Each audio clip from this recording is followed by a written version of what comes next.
You are looking at what may be the new state record buck, non-typical with a bow, taken by Don Fisher. If my memory serves me correctly, this scores out a little higher. Hi there, come on in. I'm Fred Trost. We have big bucks to talk about, bunny rabbits, all sorts of controversial issues, and stay tuned because it's Thursday night, time for Michigan Outdoors. From the rugged shore. Well, Don Fisher, you're from Canton, southern Michigan. Yes. You're right around the Detroit area, and you got this fantastic buck, somewhere around home? Oakland County. Okay, you don't have to pinpoint the woodlot. There'll be a lot of people out there next year. But this buck has... Sweat, he's not there anyway. Yeah, okay, that's right. You got him. But there must be other big bucks in that county. You think? Yes, I believe there is quite a few of them. But this may be the state record, if my memory serves me correctly. Well, Ned Fogel, you're, of course, our fish man from the DNR with our Trophies of the Week with fish, but also you're a bow hunter and a scorer for Pope and Young. What did this score out at? I understand it scored out at 175 and 6/8. I think Joe Lunkas's record that he got in 1978 was 172, but we'll check that. We'll have details on that after this weekend.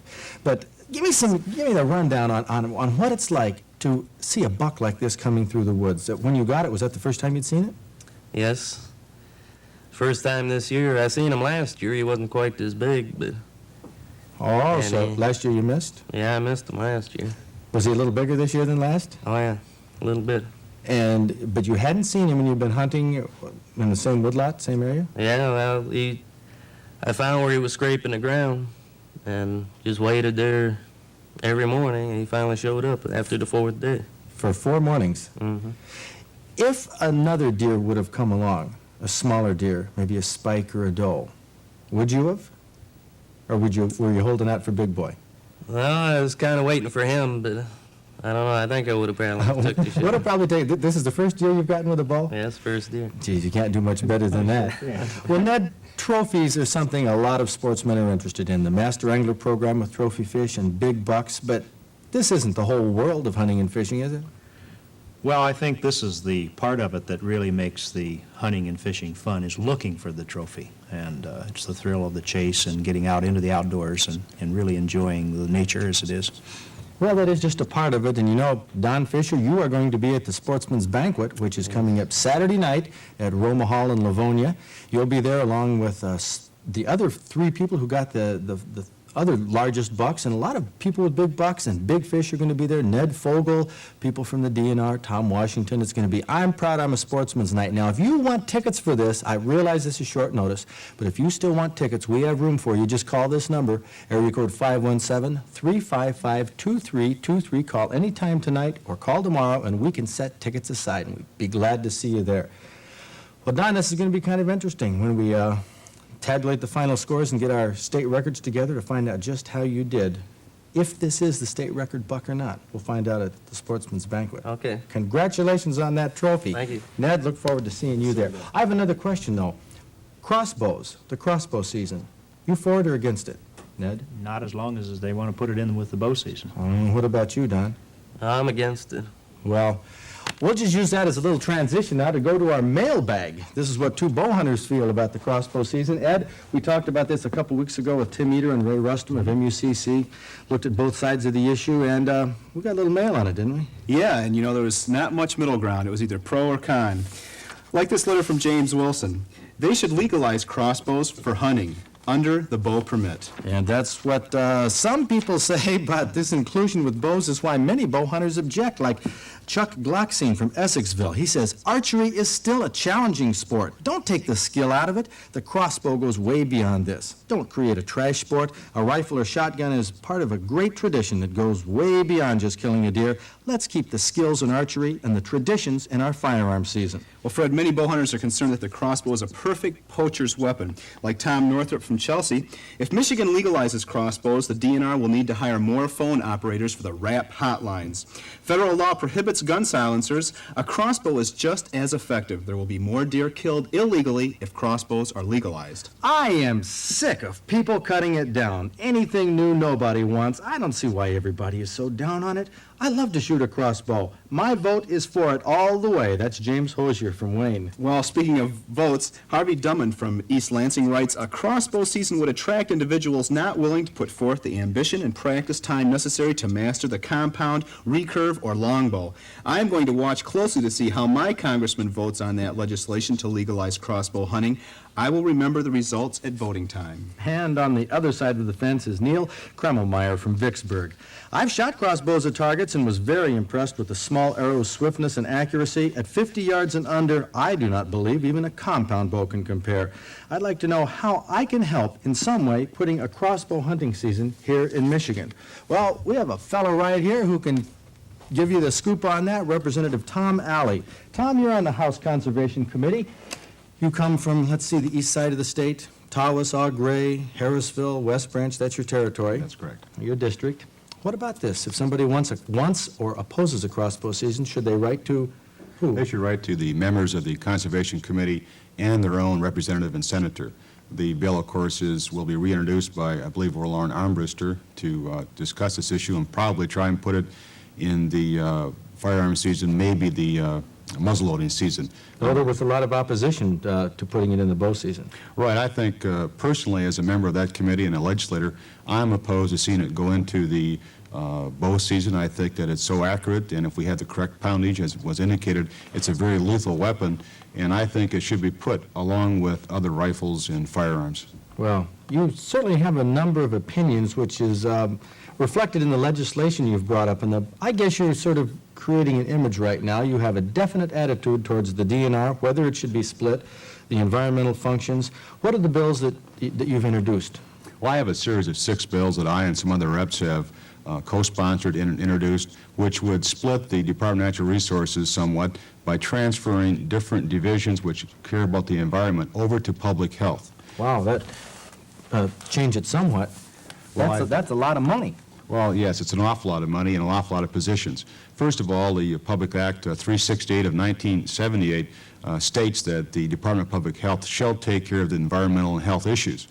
Back in 1973, the governor, through executive order, working with Howard Tanner, put forth the order which said certain parts of agriculture, certain parts of the public health shall be transferred into DNR, and a large bureaucracy built up to handle the environment. Now, I'm not going to say they haven't done a good job. We've seen our lakes and our streams cleaned up, a lot of good things going on, but we've also created a tremendous bureaucracy within the DNR. Well, wouldn't you need that bureaucracy to handle all the permits and... Well, right now we've got some duplication of services. We've got public health doing some things in areas, duplicating services of DNR, DNR duplicating services of public health. I think the whole thing should be in one area. And let's look at 1978, or 77 rather, the department had 319 full-time equated positions at a cost of $9.5 million. In 1983, the governor's recommended an increase of personnel of over 500 at a cost of $22 million. But that would just go over to public health for that money and those people, wouldn't it? Possibly not the entire amount. I think public health has got some people over there who might want to take that job over, work with it, and I think that nationally public health would work with DNR as they do somewhat now. But even in DNR, I know divisions argue among themselves an awful lot. No. Well, I think Really? they do a little bit, as we all know. But I think that people should begin to be aware of the situation, that there is a move now to lessen the powers of DNR, I should say that, environmental areas, and the powers over businesses and what happens there when somebody wants a permit for something. Right now, it's standard procedure to hold the permits for X number of days and sometimes hold up projects. Well, this though has helped clean up the water and the air. What you're saying is that it might be easier for businesses to have it in public health. I think so. I think the But government... they wouldn't clamp down like the DNR is doing. Well, that's not quite true. I think we look at the problem in Genesee County, the Merlin-Faro dump site. You know, the DNR knew about that 4 years before they came in and did anything. That's going to cost the state of Michigan $4.1 million to clean that up. Well, do you think that environmental enforcement will be better in public health or just the same? I think it possibly could be the same, if not better, but I think the understanding of the people over there, the people who really deal with public health matters, what they're really trained in for years and come to that department for, that's where it really belongs. Do you think that this will benefit the sportsmen at all, or will it make any difference? Okay, here's a major thrust. The people in my district tell me, they look back to the old conservation department days when we had a lot of the guys I call in green suits out there, as I remember as a kid, who was out there working with us and talking to us. Well, now we've seen fewer people in green suits and more bureaucrats in the Mason building. I think that's wrong. I think the emphasis of the Department of Natural Resources, the commission, and the director should say, let's spend more time working on parks, recreation, tourism facilities. Let's look at spending more time on the fisheries, wildlife, that kind of thing. Let's get those priorities back to where they belong, not a lot of priorities spending time on worrying about the environment so much. Well, that sums it up very simply. There's our issue for the week. That's the issue you can respond to right now. Just write to us at Michigan Outdoors, Box 1, East Lansing, 48823, and let us know what you think. Do you agree with Representative Tom Alley and his cohorts who feel that the DNR should stick with parks, fish, and game and put environmental matters and public health where he says they belong? Well, write to us. We'll put those on the air and have it on our next mailbag. Tom, good luck. Thank you, Fred. Thanks for coming down. Now we're going to go over to the Playboy Club of Michigan Outdoors, brought to you by Glenn Dutterer, Extension Wildlife Specialist, with our Bunny of the Week. And he's got his cottontail, which gives him his name, turned towards the camera. So let's see if we can turn him around a little Scoot bit. him around over here. Yeah, he's trying to pretend that he's not there, which is what rabbits do best. Now, of Besides course. run. Of course, biologists know this critter as Silvolegus floridanus, a name Yes. that a lot of people don't recognize. What most people, I think, are mistaken about rabbits and bunnies and hares and jackrabbits. That's, this, though, is a cottontail. Yes, the eastern cottontail rabbit, and there are other cottontails. There in the south, there's a swamp and the marsh rabbit. In New England, it's the New England cottontail. But even so, this eastern cottontail occurs over all of eastern North America, from Maine to Florida to the Mississippi. And this is a very important creature to a lot of predators in the outdoors. Well, this is one of nature's mechanisms of making grass available to hawks and owls and foxes and many, many other kinds of animals. How many rabbits, cottontails do you suppose we have in Michigan? Well, I don't know how many we have, but I know that hunters take about 1 million a year. So there's got to be an awful lot of rabbits, and when you figure how many rabbits are eaten by predators, many, many, many millions. Well, the food value of rabbits is something that's commonly known. I think most hunters hunt bunnies, for the food, as well as for the recreation of going out there. Rabbits are delicious, and they've been an important food item to a lot of Americans in very hard times. During the Depression, during war times, in the South they were called brother rabbit, brer rabbit in fable and in reality, because they provided meat on the table when there wasn't any other way to put meat on the table. Well, this is a wild rabbit that you trapped. Oh yeah, this is a wild rabbit. How and- long has he been? Well, we've had him for about a week, and we're going to mark him and turn him loose as part of some of the studies that we're doing, but wanted to share him with the people because, an awful lot of Michiganders, what they know about wildlife, they often have learned from cartoons and magazines, and I'm kind of hurt when I ask some of the youth that I work with, what sort of an animal is this? And they say, jackrabbit. Of course, there are jackrabbits out west, but this isn't a hare. A jackrabbit is a hare. This is a rabbit. It's born blind and naked and a club foot, whereas the hare is born eyes open and furred and is the one with the big feet and ready to go. The snowshoe hare is a hare that occurs in Michigan. Why does a rabbit have such big ears? Well, that's a model of adaptation, and one, if you'll feel those ears, they're very warm. Oh, they sure are. The rabbits and hares use their ears to get rid of excessive heat. And of course, in the bright lights, he's trying to get rid of a lot of heat right now. And if you live in the fields and really can't bite, you'd better be able to detect your enemies a long way off. And so those big eyes and big ears are an important part of his survival. Now, here's something that you people who live in the suburbs will recognize from maybe in the spring, some of your ornamental trees that you planted have been nipped at, and you wonder what that is. Well, This is brer rabbit. This is a brer rabbit getting his winter source of food, the inner bark of trees and shrubs. When the snow buries his normal food supply, clover, grass, weeds, then this is an important winter food. And unfortunately, the rabbit's one of those animals that is capable of detrimentally affecting its habitat, even destroying it. So, And they do reproduce, don't they? oh, they surely do. 5 litters a year, 8 young, and of course they don't often achieve that, but 2 to 3 litters a year in Michigan isn't uncommon. 4 to 6 young per litter. It's a lot of rabbits. It shows you hunters really take very, very few compared to the number of hawks and owls and many things that this bunny provides food for. Yep. Well, Glenn, we're going to talk next week with you in detail about Farmers Week, which is coming up at Michigan State University. Yes, that's right, week after A lot of things to do with nature and wildlife right there, and that'll be next week. Thanks, Glenn. Right now, we're going to move on to a subject that, well, you could call it a real hot one. Well, this certainly is a hot one, Fred. Now, you call this your home fire starter? Homemade fire Homemade starter. fire starter. Made it myself. Use it deer hunting, chilly times of year. I'll show you how you do it. You take a piece of string and 2 big sheets of newspaper, fold them in half here, and roll this up as tightly as you can. Okay, with the string inside. All right. On both ends, okay? I'm just going to sort of walk through it fast, but you roll it up tight, as tight as you can. Now, when you get it rolled up, putting the first string around it might be kind of tough. Hold it down with your elbow, but you want to tie a surgeon's knot. Now, what a surgeon's knot is, if we can get a good close-up here, it's just like a regular overhand knot. That's how you tie an overhand knot, one loop through. But what you do is you put it through another time. That's the way the surgeons do it when they stitch you up. That way you can pull it tight and it'll stay. It's a handy little trick to learn.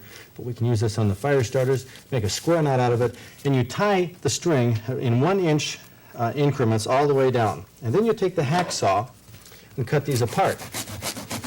Okay, so you get a bunch of things that actually look like this, little wads of newspaper. You take them and put them in hot wax, which I'm going to do right now, and they float. Now, the wax we use is nothing really special. We'll take a tin can, put a couple old candles in it. Never, never heat wax right on the stove.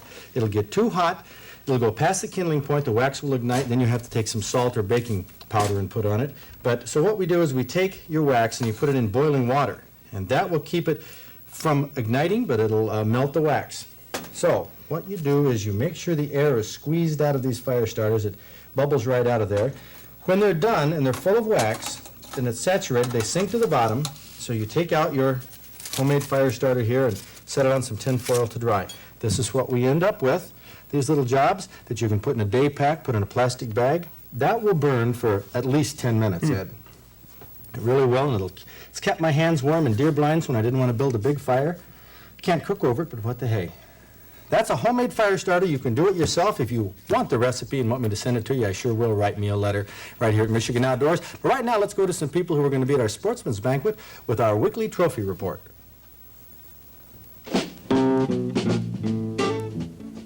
The largest master angler sauger in 1981 was caught by Tom Quall of Saginaw. It was 6 pounds 3 ounces, caught it in September in Torch Lake in Houghton County. The sauger is a small cousin of the walleye, not nearly as common. Of course, walleye this size aren't common either. Don Hodinka caught this nearly 12-pounder on November 29th in Lake St. Clair on a Rapala. It's second place, and Don will be at the banquet along with first-place winner Doug Schultz, who caught a 14-pounder in the UP. Don's from Mount Clemens, but Doug is coming all the way from Illinois to receive his Master Angler Award on Saturday night. Brian Howell from Royal Oak will be there. He was fishing with a nightcrawler one afternoon in June in East Twin Lake in Montmorency County when this 9-pound channel cat made Brian a very proud master angler.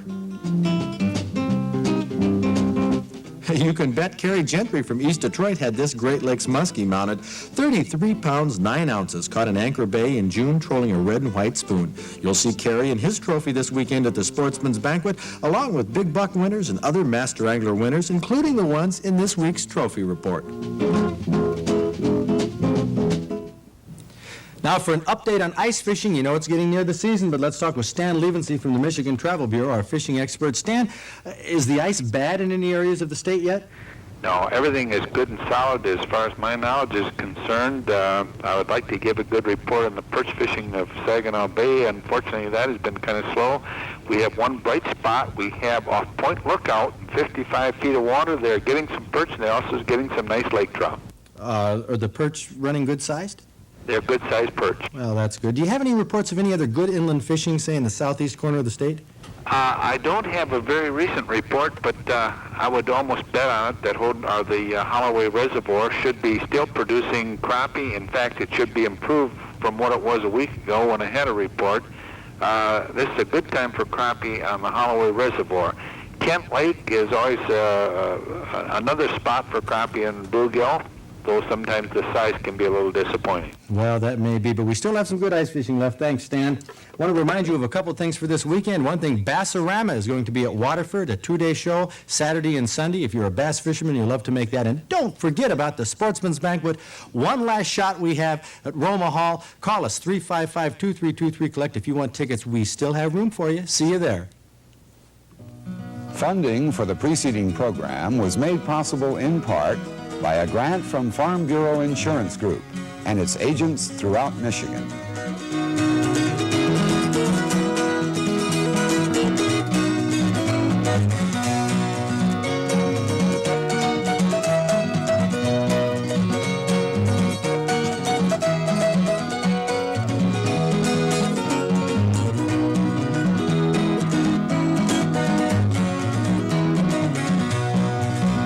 From the rugged shore and woodlands of the north, its history of copper mines and iron ore, the Great Lakes fisheries.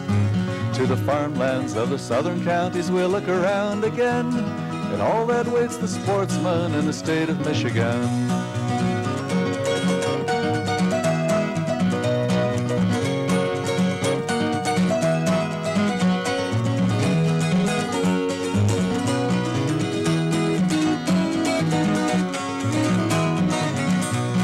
Sometimes when the moon brings out the diamonds in the snow, and the stillness of the forest lies encased in Arctic cold, the wind might whisper through the trees, listen if you can, it tells you of the beauty in the state of Michigan.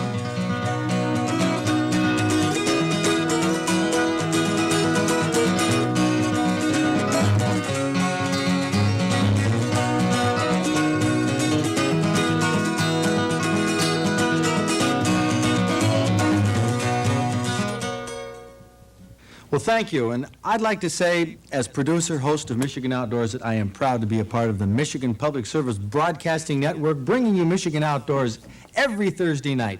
The show's a lot of fun to produce, and I know a lot of you really enjoy it. We know that from the cards we get, the letters we get, the enthusiastic support, the phone calls, the people who come down on the show. You know, you people are the stars of Michigan Outdoors. You are the stars that make this show go around in the Trophy Report, the Big Fish of the Week, and all of the guests we have on the show.